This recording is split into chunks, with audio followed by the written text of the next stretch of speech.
승리이며 후대인 우리가 함께 모여 하나님께 예배드리게 하심을 감사합니다. 이 시간 아버지 하나님 주의 대사님 되도록입니다. 이곳에서 좌우를 구분치 못하고 하나님 서로에게 상처를 주고 상처를 받았던 그런 어린 시절을 회상합니다. 우리의 믿음의 시작도 하나님이었으며 또한 지금의 이 모습 또한 하나님의 사랑의 결과임을 고백합니다. 하나님이 사랑하셨음의 증거가 우리이고 하나님의 오래 참으심의 증거가 우리임을 고백합니다. 이 시간 하나님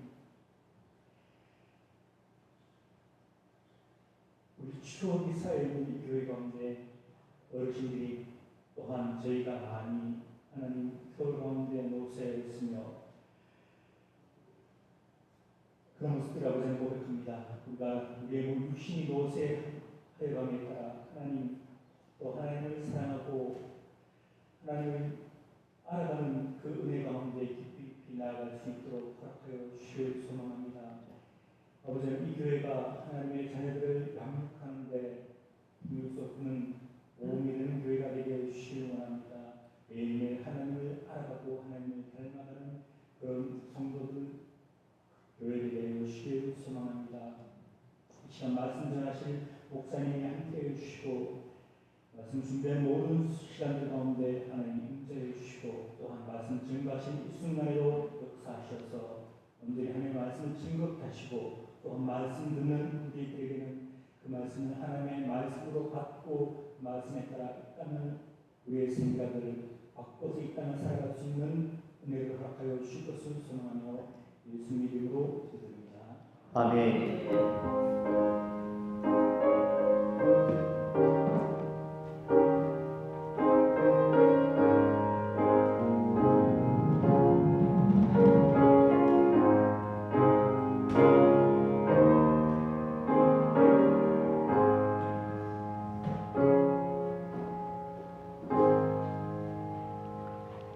성경 봉독하시겠습니다. 오늘 우리가 함께 나누실 하나님의 말씀은 스바냐 3장 12절로 17절 말씀입니다. 스바냐사는 구약 39권 중 36번째에 있는 성경입니다. 구약 성경, 제가 가진 성경으로 1308쪽에 있습니다. 스바냐서 3장 12절로 17절까지 말씀입니다.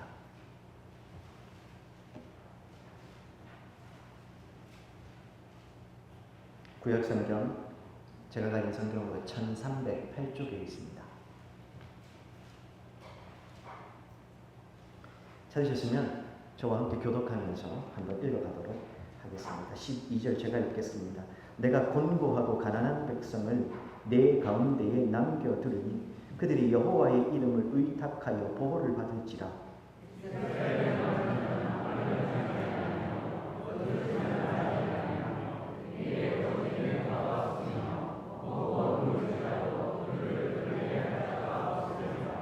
시온에 따라 노래할지어다. 이스라엘아 기쁘게 부를지어다. 예루살렘 따라 전심으로 기뻐하며 즐거워할지어다.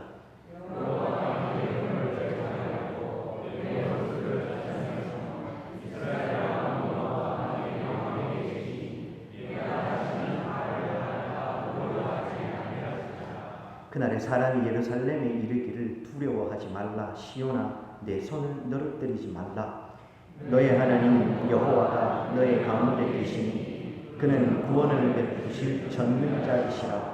그가 너로 말미암아 기쁨을 이기지 못하시며 너를 잠잠히 사랑하시며 너로 말미암아 즐거이 부르며 기뻐하시리라 하리라. 아멘. 오늘은 홈커밍데이로 우리 출향 성도들 함께 나와서 함께 모여서 예배를 합니다. 먼저 우리 에베네셀 멤버들 나오셔서 특성으로 하나님께 영광 돌리시겠습니다.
그 자리에 좀 서주시고 저는 한번 기도하겠습니다. 세상의 어떤 것도 이기지 못하는 예수의 사랑의 마음으로 살아내게 하소서. 주님, 오늘 홈커밍데이를 맞이하면서 우리 출향 성도들 함께 모여서 예배하며 하나님 앞에 우리의 고백을 올려드립니다. 그렇습니다. 예수 그리스도의 그 사랑의 마음으로 살아갈 때 세상의 그 어떤 것도 우리를 이길 수 없음을 압니다. 특별히 사랑하는 믿음의 권속들 함께 모여 예배하오니 주여 오늘 이 시간에 함께 하시되 오늘 우리의 예배와 만남을 통하여 장차 천국에서 모든 믿음의 권속들 함께 모일 그날을 소망하는 우리들 되게 해 주옵소서. 또한 오늘의 예배를 통하여서 장차 임할 하나님 나라에 대한 우리의 소망이 더 깊어지고 그 하나님 나라에 대한 소망으로 가득한 예배 되게 하여 주시옵소서. 각자 불러주신 삶의 자리에서 힘껏 하나님의 나라와 의를 구하며 그 하나님의 나라를 드러내고 살았던 우리들 주님 앞에 올려드릴 그 작은 삶의 열매들 가지고 모여 싸우니 오늘 그러한 만남이 우리 서로에게 위로가 되게 하시고 도전이 되게 해 주옵소서. 다시 그렇게 하나님 불러주신 사명의 자리로 힘있게 나아가는 은혜의 시간 되게 하여 주옵소서. 특별히 하나님 우리 군위 장로교회 89년 전에 이곳에 세우신 하나님 그 은혜를 감사합니다. 여기까지 하나님 인도하셨습니다. 앞으로도 하나님 그렇게 선하게 인도하실 줄로 믿습니다. 우리 군위 장로교회가 그렇게 믿음의 모판으로서 든든히 서하게 하시고 뿐만 아니라 우리 군위 장로교회를 또 고향교회로 둔 사랑하는 에베네셀 모든 멤버들 그들이 어디 있든지 간에 하나의 마음 또 그리스도를 향한 진실된 마음으로 이 땅을 승리하며 살아내게 도와 주시옵소서. 감사드리며 예수님 이름으로 기도드립니다. 아멘. 수고하셨습니다. 감사합니다. 큰 박수로 한번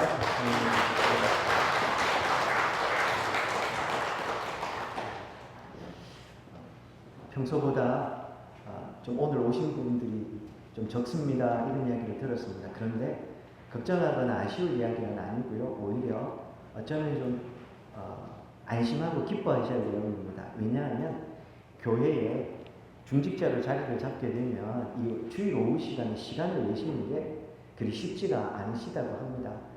오시는 분들이 많이 줄었다는 이야기는 다르게 이야기하면 그만큼 다른 교회에 계시는 출석하시는 교회에 잘 자리 잡으셨다 이렇게 보시는 게 맞을 것 같습니다. 오늘 오신 분들이 자리를 못 잡으셨다는 이야기는 아닙니다. 특별히 하나님께서 골라 뽑으셔서 이 핵심 멤버들만 오신 것으로 믿습니다. 아울러서 오늘 오전 예배 때 광고를 드린 것처럼 오늘 에베네셀에서 장학금 수여식 갖도록 하겠습니다. 작지만 또 이 회비 중에서 장학금을 마련해 오셔서 우리 믿음의 후배들을 함께 격려하는 시간을 가지려고 합니다. 우리 에베네셀 회장을 맡으신 최희곤 집사님 나오셔서 진행해 주시도록 하겠습니다.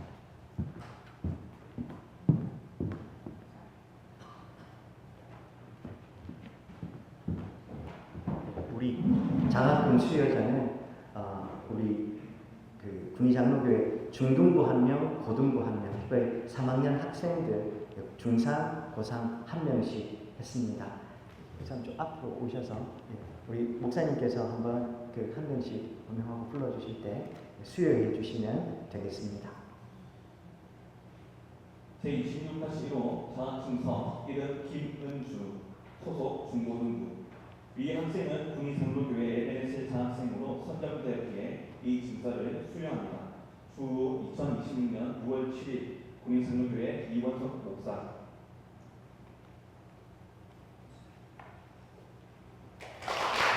이어서 계속 진행하겠습니다. 제26-2호 장학증서 이름 문세아 소속 중고등부 위 학생은 군위 장로교회 에베네셀 장학생으로 선정되었기에 이 증서를 수여합니다. 주 2026년 6월 7일 군위 장로교회 이원석 목사. 감사합니다. 함께 앞으로 보고 쓰시면 한번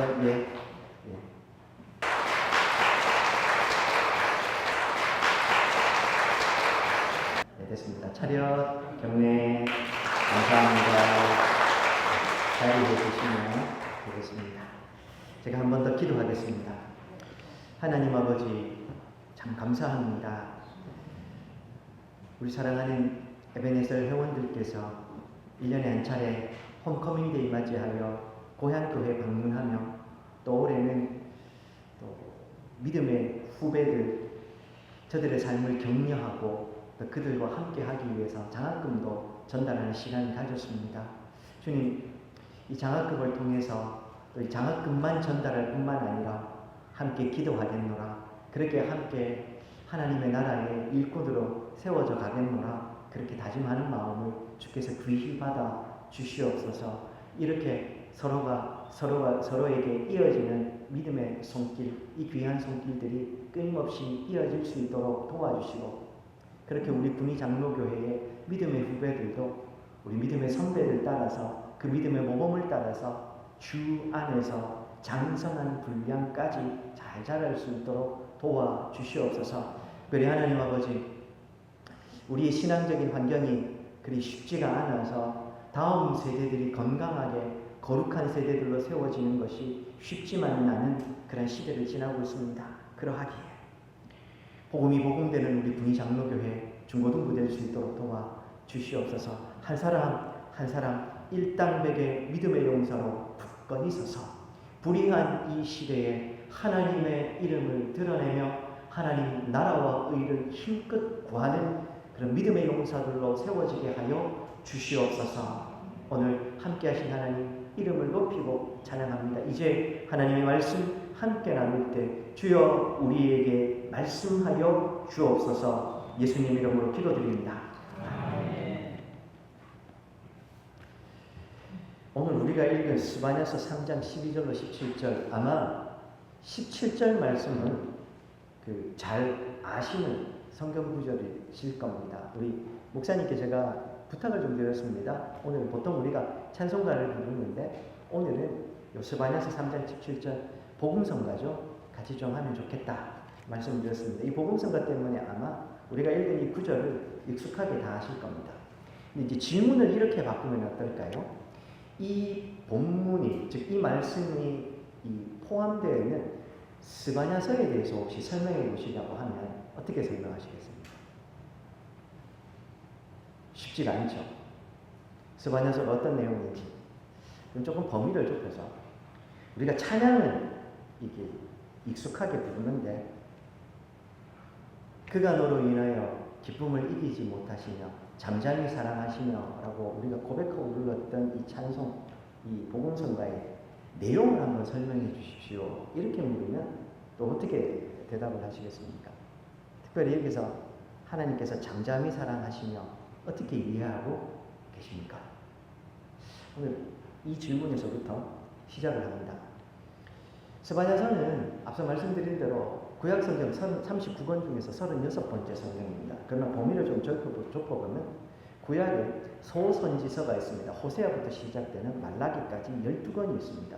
그 중에 속해 있는 겁니다. 특별히 소선지서는 호세아서부터 읽어보시면 말라기서까지 우리가 잘 읽기가, 처음부터 끝까지 읽기가 쉽지가 않습니다. 왜냐하면 호세아서부터 시작할 때부터 시작해서 계속 심판에 대한 내용만 나옵니다.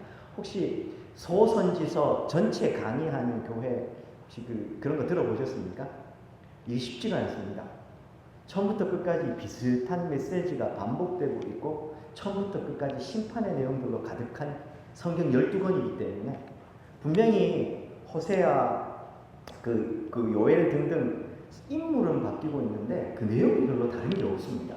그러다 보니까 이 소선지서 내용은 우리에게 마냥 좀 어렵고 부담스럽게 다가옵니다. 더군다나 소선지서를 제대로 이해하려면 그 소선지서의 내용을 담고 있는 유대 역사 시대적 정황을 모르면 절대로 그 본문이 이해가 안 됩니다. 내용적으로 좀 구분을 해보면요, 호세아부터 말라기야까지 시작된 이 12권 중에서 한가운데 뭐가 있냐면 나훔서가 있습니다. 나훔서를 기준으로 해서 나훔서도 또 절반 딱 나누어가지고 호세아부터 그 앞까지는 심판에 관한 내용들이 나훔서 절반까지 나오고 나훔서 후반전부터 시작해서 말라기까지는 심판의 내용을 말하지만 동시에 심판이 끝이 아닌 하나님의 회복에 대한 메시지들로 가득 채워져 있습니다. 본문을 좀 돌아와서요. 오늘 우리가 읽은 이 스바냐서 본문, 특별히 17절을 포함한 이 본문을 이해하려면 스바냐서 전체에 대한 이해가 좀 필요합니다. 자막입니다. 스바냐서 1장 1절에 이렇게 스바냐서는 시작이 됩니다. 아몬의 아들 유다왕 요시야의 시대에, 즉 스바냐가 활동한 시대는 요시야 왕 시대입니다. 스바냐에게 임한 여호와의 말씀이라. 스바냐는 히스기야의 현손이요 아마랴의 증손이요 그다라의 손자요 쿠시의 아들이었더라. 이렇게 시작이 됩니다. 이 1절부터 우리가 이해하기 쉽지가 않은 내용들로 가득합니다. 첫째, 스바냐 선지자는 왕족이었습니다. 히스기야의 현손이었다고 이야기하는데 히스기야의 4대손, 그러니까 스바냐 선지자는 선지자이기 전에 왕실 가문의 사람이었습니다. 그리고 또 하나, 그가 활동한 시기를 요시야 왕 시대였다 이렇게 표현합니다. 보다 정확하게는 요시야 왕 통치 초기였을 것으로 추측이 됩니다. 요시야 왕은 또 어떤 왕입니까? 유다 역사를 통틀어서 하나님 앞에 선했던 왕, 선왕 3명을 꼽아보라고 하면 몇 명이 누구입니까? 첫째 히스기야, 그 다음요 여호사밧, 그 다음 요시야. 이렇게 3명을 남유다 왕국의 선한 왕 3명으로 봅니다. 그 중에서 마지막 3번째 요시야 왕이 있죠. 마지막이라는 표현을 제가 썼습니다만 요시야 왕은 전무후무한 종교개혁을 합니다. 그러나 안타깝게도 그는 무기토 전투에서 바로 왕 느고 왕 맞서 싸우다가 전사하게 됩니다. 나라가 막 새로워지고 새로운 부흥의 물결이 막 일어나고 있을 때 신앙적으로도 부흥하면서 쇠락했던 유다를 새롭게 세우기 위해서 요시야 왕이 막 노력을 합니다. 심지어 이미 북쪽 이스라엘 왕국이 멸망한 상황에서 그 북쪽 지역까지 수복해서 하나님의 나라인 이스라엘을 회복하려고 했었습니다. 그런데 웬걸요? 이 젊은 요시야 왕이 그 전쟁에서 죽어버리는 겁니다. 그리고 더 안타까운 건 그 이후에 유대 역사는 4명의 왕들이 이어지는데 계속해서 쇠락의 길을 걸어서 멸망을 하게 됩니다. 그러니까 마지막으로 부흥의 불씨를 살려보려고 했던 전무후무한 계획을 했던 왕이 요시야 왕이었다는 겁니다. 자, 그러면 이 스바냐 선지자가 활동했던 요시야 왕 시대의 분위기가 좀 어떠했는가? 요시야 왕이 아주 어린 나이에 즉위합니다. 8살. 근데 그 이전에 어떤 일이 좀 있었냐면 요시야 왕 앞에 아몬이라는 왕이 있었습니다. 그 앞에 므낫세라는 왕이 있었습니다. 그 앞에 히스기야라는 왕이 있었습니다. 히스기야 시대에 국제정세가 굉장히 막 급격하게 변하죠. 그리고 그 와중에 우리가 아시는 대로 히스기야가 이 나라를 새롭게 하려고 부단히 애를 씁니다. 그리고 나라가 영적으로 새로워지기도 했었습니다. 문제는 히스기야가 죽고 그 다음 왕 므낫세 왕이 즉위하면서부터 문제가 생깁니다. 참고로 이 므낫세 왕은 유대 역사를 통틀어서 가장 오래 통치했던 왕입니다. 55년. 그런데 이 므낫세 왕이 55년 동안 다스리는 중에 유다는 걷잡을 수 없이 이 멸망의 길로 걸어갑니다. 열왕기하 21장 이하에 보면 하나님께서는 유다가 멸망한 직접적인 이유를 이 므낫세의 죄 때문이다 이렇게 이야기하십니다. 55년 동안, 그러니까 유다의 왕들을 통틀어 가지고 가장 오래 다스렸는데 이 왕 때문에 직접적으로 그런 겁니다. 유다가 멸망하는 겁니다. 하나님이 그전에도 너희 그러면 큰일 난다 했다가 회개하면 또 용서하시고 했는데 이제 하나님이 나는 이제 더 이상 돌이키지 않겠다. 므낫세는 어느 정도였냐 하면 이스라엘 역사를 통틀어서 가장 악한 왕 한 명 뽑아보라고 하면 항상 뽑히는 왕이 있죠. 누굽니까? 아합의 길로 갔더라. 아합의 길로 갔더라. 아합의 길로 갔더라. 아합 왕이었습니다. 북이스라엘을 대표하는 악한 왕이죠. 그런데 므낫세는 이 아합 왕에 필적하는 남유다의 악한 왕이었던 겁니다. 아이러니 아닙니까? 고대 근동시대에 장수하는 건 축복의 상징이었습니다. 므낫세 왕은 55년 동안 가장 최장기로 다스린 왕입니다. 그런데 가장 악했던 왕입니다. 나라를 더 이상 복구불능의 상태로 만들어버린 겁니다. 그리고 므낫세가 죽고 아몬이 즉위합니다. 약 2년 동안 다스립니다. 아몬이 죽고 요시야가 급하게 왕위에 오르게 되는 겁니다. 그러니까 전체를 따지면 이 아몬이라고 해서 다르지 않았습니다. 똑같이 악한 길로 걸어간 겁니다. 57년 동안. 여기 앉아 계신 우리 어르신들 57년 전에 분위기가 어땠는지 한번 생각해 보십시오. 짧은 세월이 아니셨을 겁니다. 그런데 남유다가 57년 동안 말도 안 되는 불의함이 가득했던 겁니다. 그때의 그 불의함들을 열거하자면 끝이 없습니다. 실제로 므낫세 같은 왕들은 인신제사를 지려서 자신의 아들들을 섬기는 몰렉에게 인신제사로 바쳤던 왕이었습니다. 이게 이스라엘 내에서 자행되었던 일이니까 말도 안 되는 일들이 벌어진 겁니다. 이것 외에도 불의한 피들을 너무 많이 흘린 겁니다. 이스라엘의 왕은 통치하고 군림하는 왕이 아닙니다. 참된 통치자는 하나님이 계시고 하나님의 백성들을 하나님의 말씀으로 잘 다스려야 될 청지기가 이스라엘의 왕이었던 겁니다. 유다의 왕과 마찬가지였죠. 그런데 이 므낫세 왕 아몬은 통치하고 군림하며 불의한 피를 흘렸던 겁니다. 우상 숭배하는 것도 모자라서. 여기에 또 아이러니가 하나 더 있긴 합니다. 바벨론 역사에 보면 이 므낫세 같은 경우는 그 바벨론 역사책이 기록될 정도로 또 외교 정책이나 이런 것들은 잘 했다고 이야기합니다. 성경의 평가와 세상의 평가는 늘 다르다는 거 제가 자주 말씀드렸죠. 아합이 속해 있었던 오므리 왕조도 아수르 묘비 같은 데 보면 적혀 있을 만큼 그 왕조 자체는 강성했던 겁니다. 유다 역사에서 가장 암울한 시대를 선사했던 므낫세와 아몬 같은 경우도 아이러니하게도 바벨론 왕국의 기록에 그들의 이름이 거론될 정도로 그들의 영향력이 있는 왕이었다는 겁니다. 사랑하는 여러분, 우리는 이 세상 속에 살아갑니다. 세상의 평가, 세상의 가치에 완전히 자유할 수는 없지만 그게 전부가 아니라는 거 기억하셔야 됩니다. 하나님의 평가는 전혀 다를 수 있다는 겁니다. 자, 나라가 망하기 직전까지 갑니다. 그리고 어린 왕 요시야가 즉위합니다. 그 요시야에게 소위 말하는 개혁의 불씨를 살릴 수 있도록 조언했던 선지자가 누구냐? 많은 선지자가 있는데 그 중에 한 명이 왕족이었던 이 스바냐 선지자였습니다. 그가 그래서 이 나라를 새롭게 하기 위해서 많은 노력을 합니다.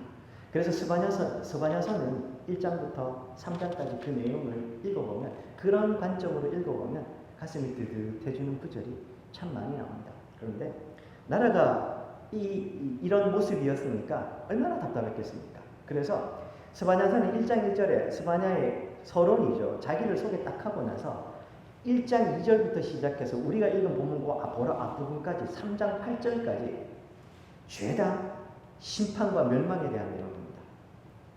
한 절도 빠짐없이 3장 8절까지 계속 망한다, 너희들 망한다, 심판한다.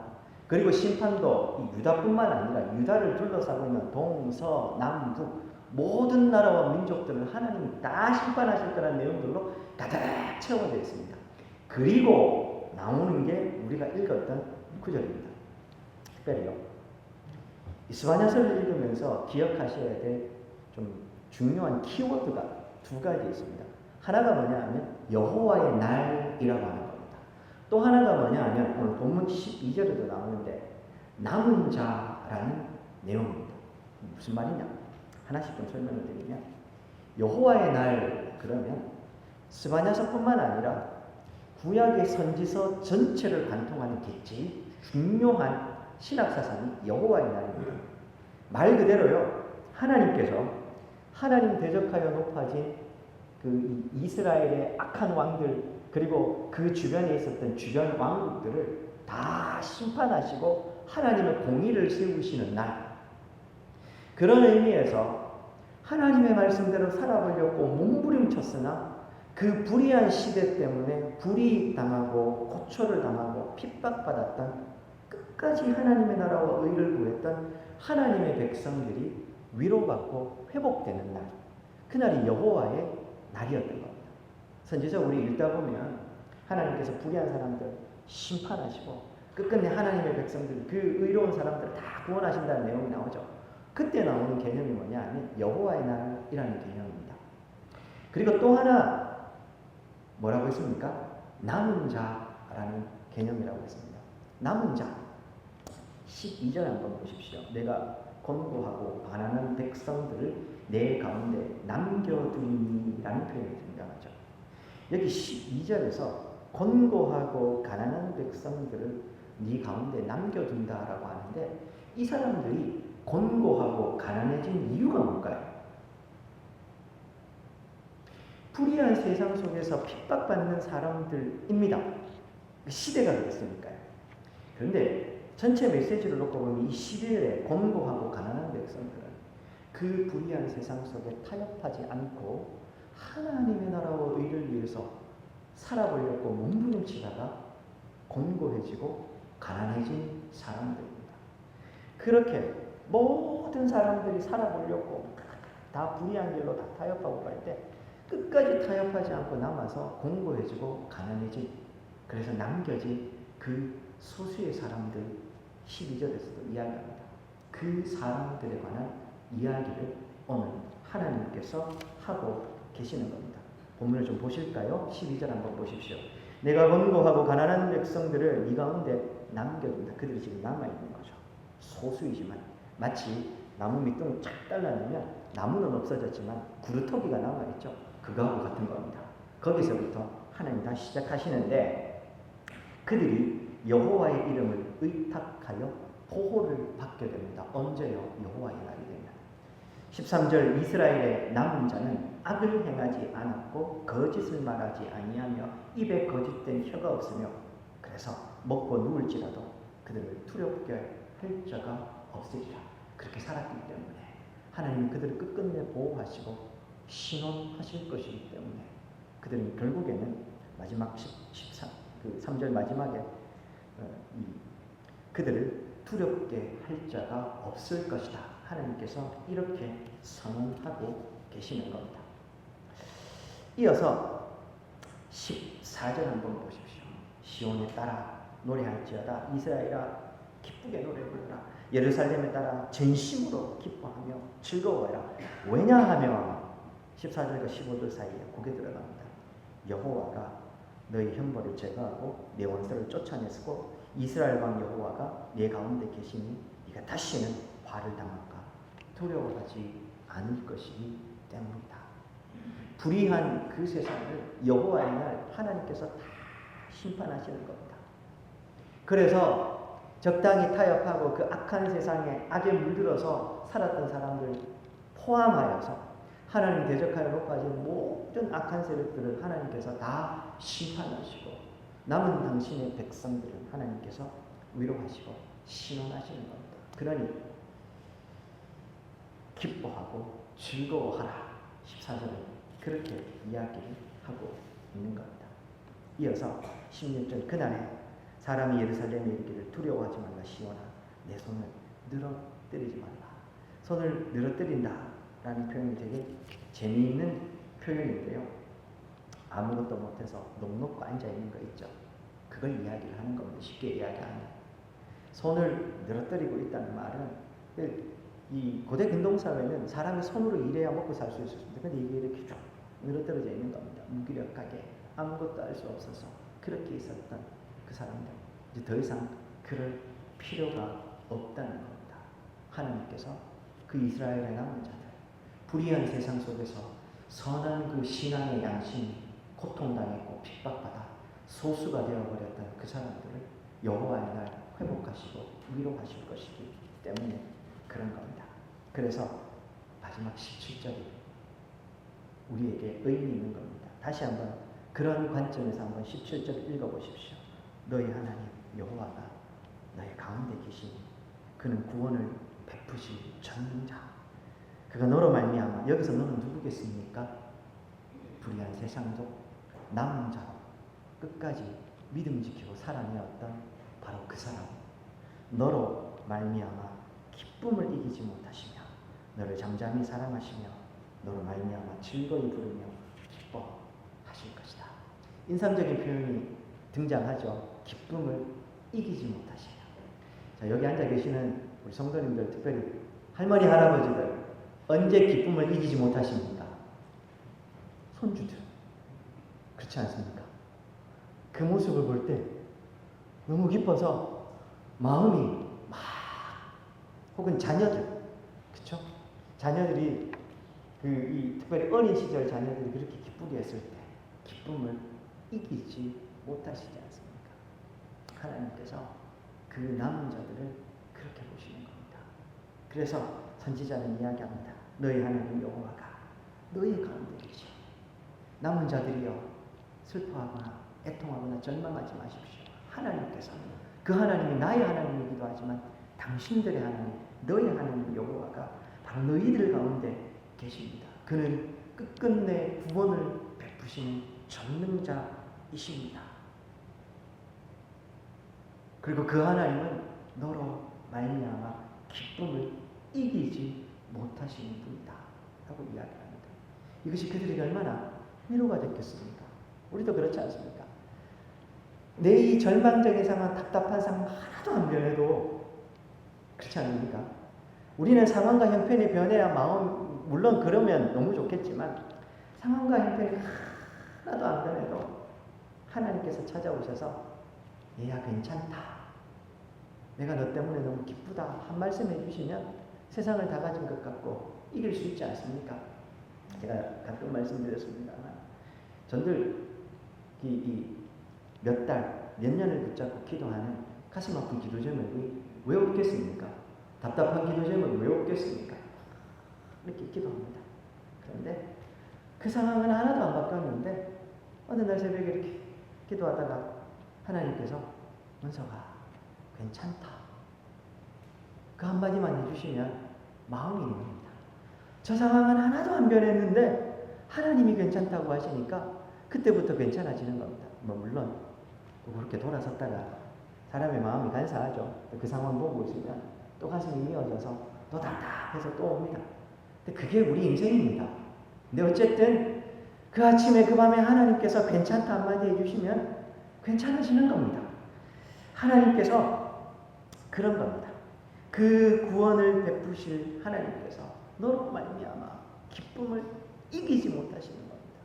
그래서 남은 자들이요, 이 하나님으로 인해서 여러분들 위로를 받으라고 이야기하는 겁니다. 하나 더 있습니다. 너를 잠잠히 사랑하시며. 이게 어떤 의미일까요? 한번 각자 찬송 우리 복음성가를 불렀지 않습니까? 잠잠히 사랑하시며 기뻐하시리라. 어떤 의미일까요? 하나님께서 고요하게 찬찬히 찾아오셔서 혹은 나를 사랑하시는데 그냥 사랑하시는 게 아니고 찬찬히 이렇게 인자한 미소 지으시면서 사랑한다, 그런 의미일까요? 원어적으로 이걸 정확하게 번역하면 그가 하나님이시죠. 그가 그 자신의 사랑 안에서 안식하실 것이다, 이 말입니다. 하나님께서 하나님 당신의 사랑 안에서 안식하신다, 이런 의미입니다. 그렇게 봐도 말이 안 돼요.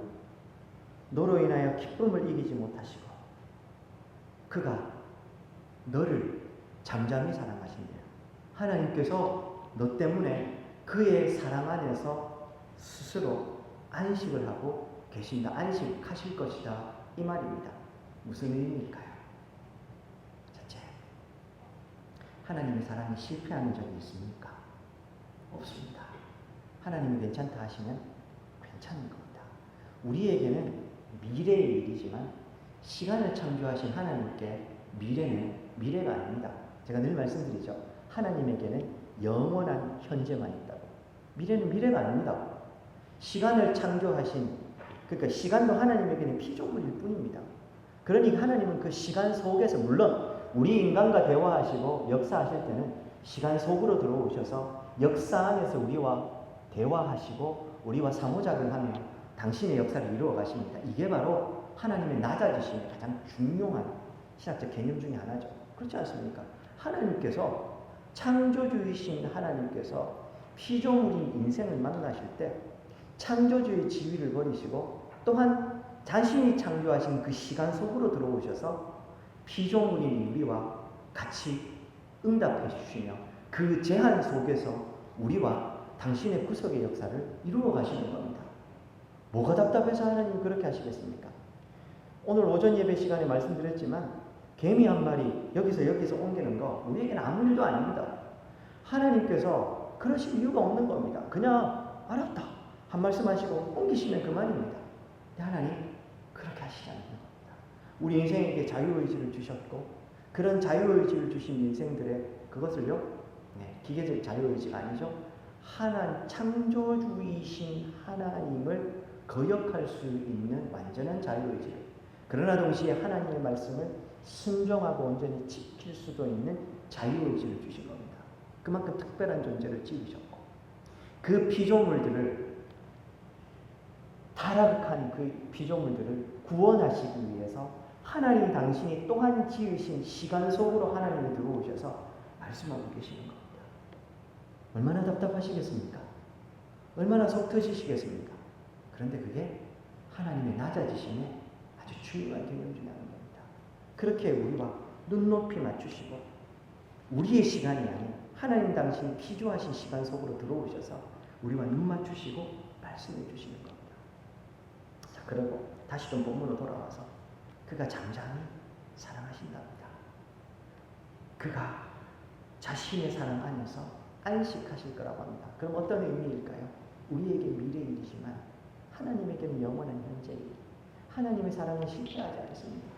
지금은 그렇게 공고한 심령으로 그렇게 답답한 상황 속에서 세상의 남은 자 소수로 핍박받으며 살아가고 있지만, 그래서 그 상황을 보고 마치 부모가 자녀를 보고 안타까워하듯 노심초사하고 있지만 하나님은 이미 미래의 일들을 다 하시는 영원한 현재로 알고 계시고 이 성취하시는 것 아닙니까? 그러니 그런 의미에서 하나님이 하나님 자신의 사랑 안에서, 그 실패하지 않는 사랑 안에서 그런 우리들의 모습을 보시면서 너무 걱정하시지 않고 안식하신다. 이게 1차적 개념입니다. 그리고 여기에 한 가지 더 플러스 시키는 개념이 뭘까요? 지금은 하나님도 그 시간 속에 들어오셔서 애통해하고 애달아하고 답답해하고 절망하고 넘어지는 당신의 자녀들의 그 남은 자들의 불의한 세상 속에 선한 신앙의 양심이 고통받는 모습을 보면서 안타까워하시고 애달아하십니다. 그러나 끝끝내 하나님이 바라보시는 그 영원한 현재, 그러나 하나님이 당신 피조물들 남은 자들에게 미래죠. 그걸 바라보시면서 그때가 되었을 때 오늘 본문 이대로 여호와의 날이 되면 그 모든 것을 다 회복하실 것이지 않습니까? 그래서 그런 겁니다. 자녀들이 멀리 여행 보내시면 엄마 아빠 잘 도착했어요. 전화 한 통 받기 전까지는 노심초사 마음 못 놓으시죠? 근데 전화 한 통 도착하면 잘 도착했습니다 하면 그래 알았다. 그리고 주무시지 않습니까? 멀리 해외여행 보내놓고 있으면 숙소 도착할 때까지 주무십니까? 참 안 오시죠? 전화 한 통 받으면 그제서야 그래 알았다. 하나님의 마음이 그러신 겁니다. 당신의 백성들 그렇게 살아가는 모습을 하나님이 애타신 겁니다. 그러다가 당신의 그 사랑 안에 저들이 끝끝내 남은 자로서 하나님 당신이 위로하시고 회복하실 그날을 바라보면서, 그래서 그 백성들이 그 안에서 위로와 안식을 누리는 그 여호와의 날을 바라보시니 노심초사하셨던 하나님께서 그 마음을 놓으시면서 안식하신다. 그 말이 되는 겁니다. 그래서 오늘 17절의 말씀은 우리들에게 하나님의 위로가 되는 겁니다. 그날이 오기까지, 여호와의 날이 오기까지 안식 없는 하나님, 쉬지 않고 당신의 백성들 보살피시고 보호하고 인도하셨던 하나님, 그 악한 세상 속에서 당신의 백성들 끝끝내 구원하신 하나님께서 당신의 그 사랑 안에서 안식하실 것입니다. 선지자는 그런 하나님에 대해서 남은 자들을 향해서 이야기하는 겁니다. 하나님이 여러분들을 향해 기쁨을 이기시는 것입니다. 그리고 그 실패하지 않는 사랑으로 당신의 백성들을 끝까지 여러분들을 지키실 겁니다. 저의 하나님이기도 하지만 당신들의 하나님, 너의 하나님께서 그렇게 지키실 겁니다. 그래서 읽지는 않았지만 20절 제일 마지막 구절 한번 보십시오. 뭐라고 이야기를 합니까? 여호와의 말입니다. 이게 바로 하나님의 말씀이다. 그 말입니다. 그래서 그 하나님 붙잡고 끝까지 소망하고 인내하며 오늘 이 불의한 시대를 살아내라. 선지자는 그렇게 이야기하고 있는 겁니다. 홈커밍데이 원근각처 흩어지셨던 출환성도들과 함께 예배하는 날입니다. 좀 죄송하긴 한데 우리 홈커밍데이에 오신 그 에베네서 회원 여러분 혹시 작년에 오셨던 분 계시면 마음으로 손들어 주십시오. 제가 질문을 할 거라서 좀 어려운 질문을 드릴 겁니다. 마음으로 손드신 분들에게만 질문합니다. 작년 6월달에 제가 했던 이 자리에서 했던 설교 본문이나 내용 기억하십니까? 모르셔도 괜찮습니다. 네, 우리 성도님들 지난주에 제가 했던 설교 내용 기억하십니까? 네, 잘 기억을 못하거든요.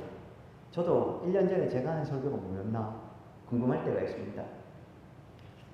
창세기 32장 야복강 씨름하던 야곱 이야기를 함께 나누었습니다. 우리의 기억을 조금만 좀 되살려 볼까요? 야곱이 다 건너보냅니다. 제가 야복강 사진도 보여드렸습니다. 요 앞에 있는 위천보다도 더 얕은 강입니다. 그냥 펄쩍 뛰어넘으면, 거짓말 좀 못하면 펄쩍 뛰어넘으면 넘어갈 수 있는 겁니다. 야곱이 20년 만에 고향으로 돌아오면서 요 야복강을 못 건너가요. 요거 건너가면 누가 있습니까? 형 에서가 기다리고 있는 거예요. 20년이 지났지만 이 형 에서를 만나는 건 두려운 일이에요. 내가 내 아버지만 없으면 너 죽여버리겠다고 형이 벼르고 있거든요. 이 형을 만나러 갈 자신이 없어요. 그렇다고 다시 바다나람으로 돌아가냐? 그건 또 안 돼요. 외삼촌 라반의 집에서 야곱 자신이 고백하는 대로 험악한 세월을 보내었거든요. 야곱이 하다가 여기까지 오긴 왔는데 안 되는 겁니다. 그래서 어떻게 했습니까? 자기 혼자 남은 겁니다. 자기 가족들, 종들, 소유물들 야복강 넘어서 다 보냅니다. 형한테 예물도 다 보내고 자기의 자녀들도 순서대로 세워가지고 형이 요렇게 오면 난 요렇게 도망가고 형이 저렇게 오면 난 요렇게 도망가고 하려고 다 계획서서 다 떠나보내고 그 많던 식설들, 재산들 다 떠나보낸 다음에 그 야복강을 못 건너가서 여기 혼자서 있는 겁니다. 그 밤에 하나님이 야곱을 찾아오셨죠. 그리고 야곱과 씨름하셨지 않습니까? 느닷없이 하나님이 씨름하시는 것. 여러 가지 해석이 가능하지만 기억을 좀 더듬어 보시면 뭐라고 했습니까? 평생 잘 먹고 잘 사는 이 탐욕에 찌들어서 축복도 내 거, 장자권도 내 거, 그리고 바다나람 거기에서도 이것도 내 거, 저것도 내 거 하고 평생 자신의 욕망과 씨름하고 살았던 야곱. 그 야곱에게 하나님께서 씨름 한번 하자. 그리고 야곱의 이 환도뼈, 허벅지, 관절뼈를 부러뜨려 버리시죠. 이게 부러지면 어떻게 됩니까? 사람이 서 있는 게 힘들어집니다. 정확하게는 힘을 주고 서서 누군가가 씨름하는 게 불가능해집니다. 의미가 뭐라고 했습니까? 너 지금까지 너 힘으로, 네 힘으로 그 축복들 쟁취하고 살아보려고 씨름하고 살았지. 이제는 씨름 자체가 불가능한 몸으로 만들어버리신 겁니다. 씨름하고 살지 말라는 겁니다. 이스라엘이라는 이름을 주시죠. 하나님과 싸워서 이겼다는 개념이 아니라고 했습니다. 하나님께서 싸워서 이기게 해주시는 삶. 하나님이 대신 싸워서 승리하게 하시는 삶. 그게 이스라엘이라는 그 이름의 정확한 해석이라고 말씀드렸습니다. 너 지금까지 너 혼자서 씨름하면서 이겨보려고 쟁취하려고 살았는데 이제 그러지 말라는 겁니다. 새로운 이름을 주면서 내가 앞으로 너를 대신해서 싸워주겠고 이겨주겠다는 겁니다. 특별히 형 에서가 버티고 있는데 그것도 걱정하지 마라. 내가 알아서 해줄게. 그겁니다.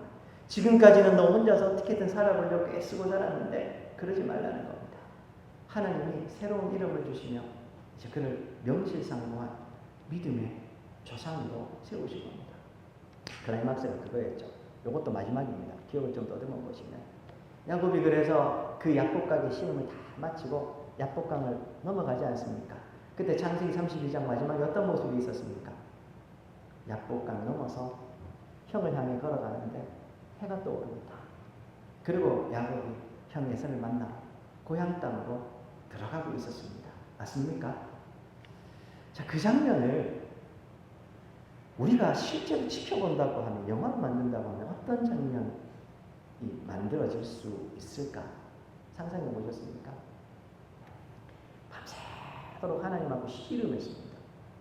더군다나 약복강 주변을 보시면 알겠지만 한대입니다. 한대. 거기서 씨름을 했으니까 그의 몰골이 엉망진창이었을 겁니다. 그 주변에 지금 남은 사람이 아무도 없습니다. 다 떠나보냈으니까요. 먼저 가 있으니까 자기 혼자서 밤새도록 하나님께 씨름한 겁니다. 몰골이 엉망진창이었을 겁니다. 거기에 허벅지 관절, 이 뼈가 부러진 상황입니다. 그럼 어떻게 걸어갈까요? 쩔뚝 걸어가게 될 겁니다. 그렇죠? 그러니까 그 모습을 여러분들이 옆에서 지켜본다고 생각해 보십시오. 해는 또 올랐어요. 몰골이 흉흉해요. 걸어가는데 쩔뚝 걸어갑니다. 주변에 아무도 도와주는 사람이 없습니다. 얼마나 처량합니까? 그런데 그 야곱이 처량합니까? 아니요. 야곱의 인생에서 처음으로 불안도 없고 두려움도 없는 하나님의 언약의 이름 이스라엘을 가져서 위로와 기쁨과 안정감을 가지고 이제 그 길을 걸어가는 겁니다.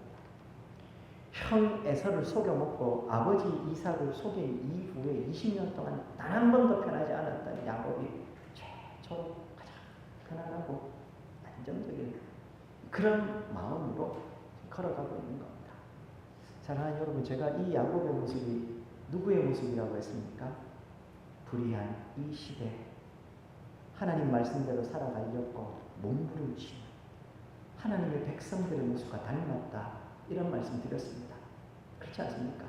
세상 사람들이 야, 너 왜 그렇게 사냐? 라고 할 겁니다. 그것 말고 남들 하는 대로 이것도 해보고 저것도 해보라고 이야기를 할 겁니다. 서울에 후배 목사 중에 처음에 이제 CMF라고요, 의사 간호사들을 선교단체가 있습니다. 그 간사를 하다가 그 사람들이 모여서 우리 목사님 같이 교회합시다 이렇게 해서 교회를 개척한 후배 목사님이 있습니다. 근데 이제 그 공부를 하는 게 어렵지 않습니까? 그래서 막 잠도 못 자고 공부하다가 이제 의사가 되고 전문의가 되면 갑자기 삶이 확 달라집니다. 근데 이 후배 목사님이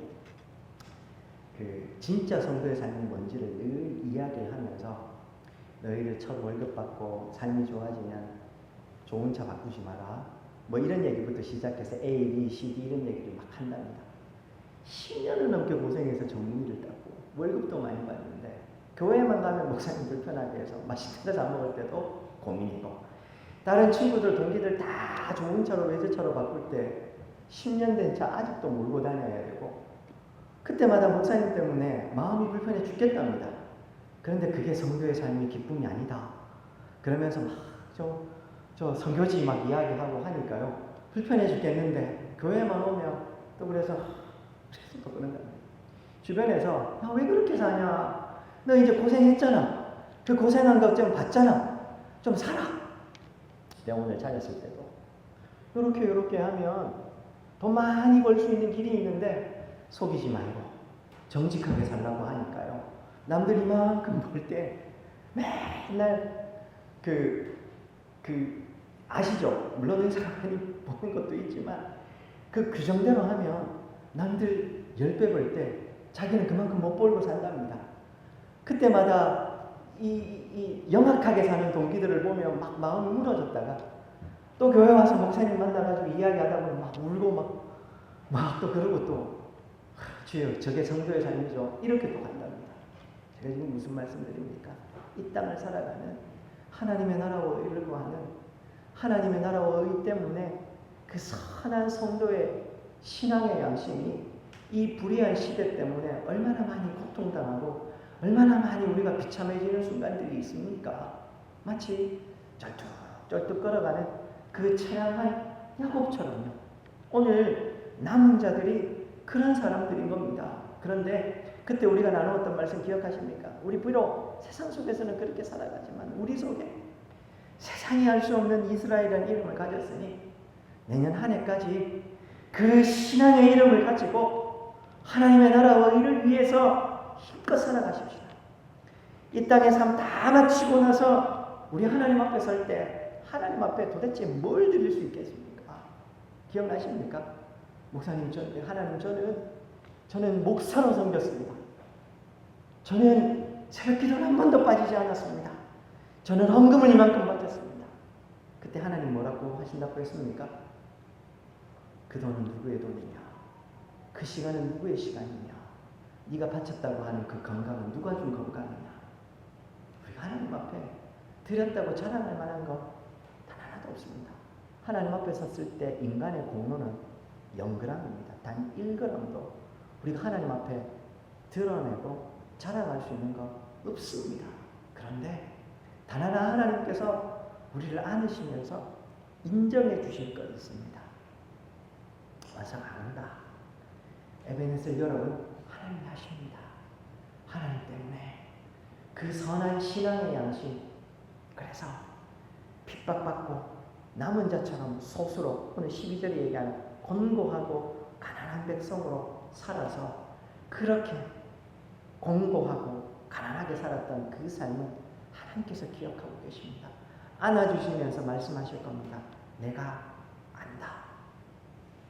그래서 우리 그렇게 이 한 해 동안도 내년 한 해 동안 살아갑시다. 그렇게 나누어서 뜨렸습니다. 1년 전에. 기억 하나도 안 나시죠? 거기에 하나 더 보탭니다. 사랑하는 여러분, 그렇게 사는 우리들을 남은 자, 그 선한 신앙의 양심을 가지고 살아가는 하나님의 백성들을 하나님이 아십니다. 그리고 오늘 본문이 이야기하나요? 그가 너로 인하여 기쁨을 이기지 못하시며 잠잠히 사랑하시며 즐거이 부르며 기뻐하시리라. 그 하나님이면 충분하시지 않습니까? 물론 제가 이렇게 설교하고 저도 나가면 그렇고 여러분들도 또 나가면 앞서 말씀드렸던 그 후배 교회의 그 분들처럼 또 막 어이구 바보야 왜 그렇게 산호하면 남들 막 잘하는 거 보고 있으면 막 또 마음이 또 무너질 겁니다. 나는 내가 바보라서 그렇게 목사님이 아닌데 싶을 겁니다. 그런데 사랑하는 여러분, 우리가 살아가는 이 땅이 전부가 아니지 않습니까? 우리 장차 이만 하나님의 나라를 바라보지 않습니까? 그렇지 않습니까? 그 나라를 소망하며 살아가시면 좋겠습니다. 하나님께서 그런 우리의 삶을 기뻐하십니다. 기쁨을 이기지 못하시며 즐거워하십니다. 그 하나님의 얼굴 한번 뵙는 것으로 충분하지 않겠습니까? 마지막에 하나님 앞에서는 그날에 하나님께서 팔 벌려서 우리를 안아주실 겁니다. 탕자의 비유 기억하십니까? 잃어버린 아들의 비유입니다. 정확하게는 한 아버지의 품을 떠나서 아들이 버리고 나간 겁니다. 그런데 그 아버지는 아들이 떠나간 그 순간부터 단 하루도 잊어버리지 않고 아들을 기다린 겁니다. 아들이 돌아올 때 아들을 먼저 알아보고 달려온 게 그 아버지였습니다. 그리고 잃어버린 아들의 그 아버지는 우리의 하나님의 모습인 겁니다. 우리가 그 하나님을 만나게 될 겁니다. 이 땅의 삶을 다 마치는 날 그 주님을 만나게 될 겁니다. 기대되지 않으십니까? 100년의 시간이 짧은 세월은 아닐 겁니다. 그래서 세상에 누릴 거 누리고 사는 거 부럽고 제가 그게 아무것도 아니라는 게 아닙니다. 보암직도 하고 먹음직도 하고 충분히 우리의 마음을 흔들어 놓을 수 있습니다. 그런데 그것보다 더 중요한 거 있지 않습니까? 영원한 천국의 삶이 있고 우리가 그 아버지 품에 돌아갈 때 그분이 팔벌려 우리를 안아주실 겁니다. 잘하였다 충성된 종아 칭찬해 주실 겁니다. 그 소망 그 하나로 충분하지 않습니까? 우리 그 나라와 그 일을 위해 살아가야 합니다. 에베네셀 홈커밍데이 예배 때 어떤 본문을 설교해야 될까? 한 달 전부터 고민이었습니다. 당일 때 보고하고 한 달 동안 고민했습니다. 어떤 말씀을 나누어야 될까? 매주일마다 우리 성도님들께 늘 부탁드리는 게 있습니다. 주일은 단순한 날이 아닙니다. 구원받은 하나님의 백성들 다 모여서 장차 영원토록 누리게 될 천국의 삶을 예비적으로 경험하고 누리는 시간이 주일입니다. 우리 성도님들은 다 아시죠? 그리고 그 연장선에서 우리가 누리는 안식의 절정이 예배라는 말씀도 드렸습니다. 어떤 의미라고 했습니까? 예배는 우리가 하나님 앞에 뭔가 드리는 시간이 아닙니다. 하나님과 관계 누리는 시간입니다. 그 관계 누림의 절정은 예배인 겁니다. 그렇지 않습니까? 천국 가서 우리가 하나님과 뭘 할지를 한번 생각해 보시죠. 찬송가 부르고 맨날 앉아서 설교 말씀을 그거 아닙니다. 예배의 의미를 좀 넓혀 보시면 아담이 하나님 지으신 피조 세계를 하나님과 함께 거느며 하나님의 뜻대로 통치하고 다스리고 그렇게 하나님과 관계 누리는 그 자체가 예배의 삶이었습니다. 하나님은 그 삶을 받으신 겁니다. 장차 우리는 그 삶을 누리게 될 겁니다. 예배는 그런 하나님의 백성들이 세상 속에서 하나님의 나라 오히를 위해 살아가다가 하나님은 이 땅에 천국의 모형으로서 교회를 지으셨고 그 교회 속에 불러 모아서 함께 그 천국을 예비적으로 경험하는 시간인 겁니다. 그렇게 예비적으로 경험하는 하나님의 백성들이 그 하나님과의 관계를 절정으로서 누리는 시간이 예배인 겁니다. 제가 그래서 주일에 장차 누릴 하나님의 나라를 부분적이지만 제한적이지만 맛보고 누리는 시간이 됩시다. 그러니 나는 뭐 누구를 어떻게 살았고 뭐 이런 것만이 내 자랑 아니면 누구 욕하고 이런 거 하지 말고 그 하나님의 나라를 함께 누리고 서로에게 소망을 나누고 그런 참된 성도의 교제가 되면 되게 좋겠다. 제가 늘 말씀드리죠. 시간이 많이 나서 멈추겠습니다. 마찬가지입니다. 에베네셀 우리 믿음의 권성 여러분, 우리가 1년에 한 번씩 모일 때마다 무엇을 해야 되겠습니까? 그 천국에 대한 소망을 함께 나누어야 되지 않겠습니까? 그래서 마치 우리가 이 일들을 위해서 부름받았지, 우리가 함께 이 길을 걸어가고 있었지, 혹시 나태해졌던 마음이 있다면 다시 받아들고 그 길을 열심히 걸어가고 있었다면 다시 한 번 더 그 나라에 대한 소망을 한 번 더 굳게 가지고, 그래서 이 땅의 삶을 다 마치고 먼저 간 우리 믿음의 선배들과 함께 우리 다 이런 만남을 누릴 것이다.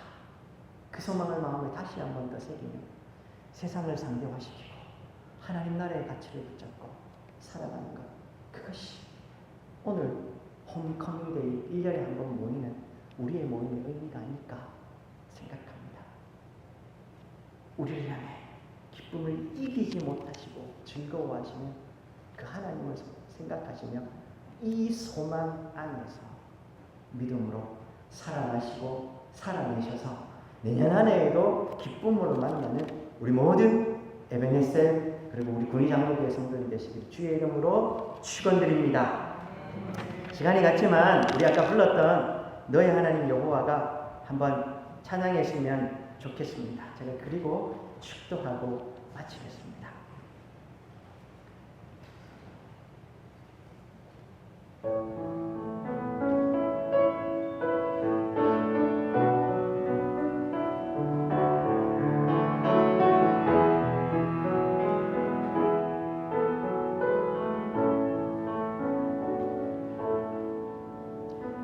너의 하나님 여호와가 너의 가운데 계시니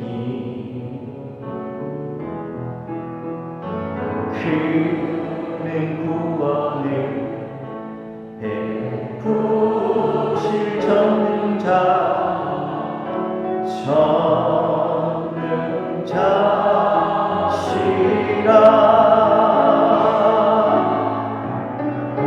그가 너로 인하여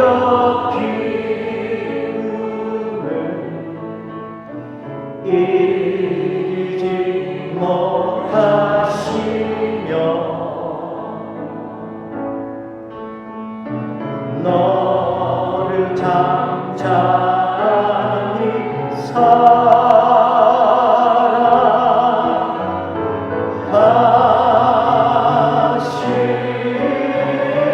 사랑하시며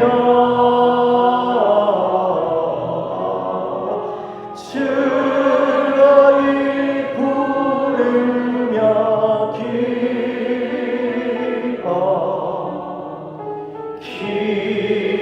우리 한 번만 더 즐거이 부르며 기뻐하시리라.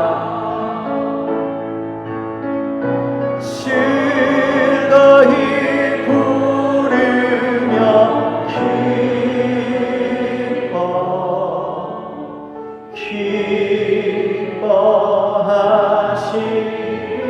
기뻐하시리라.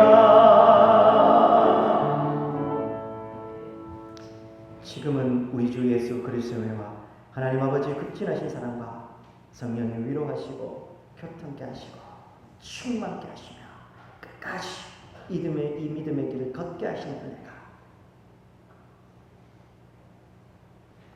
선한 신앙의 양심 가지고 믿음으로 주님 오실 그날까지 끝까지 이 길을 걸어가길 소망하는 우리 모든 성도님들, 특별히 함께 참여한 에베네셀 회원들 머리 위에, 우리 교회 위에, 이 땅의 교회 위에 이제부터 영원토록 함께 있을지어다. 아멘.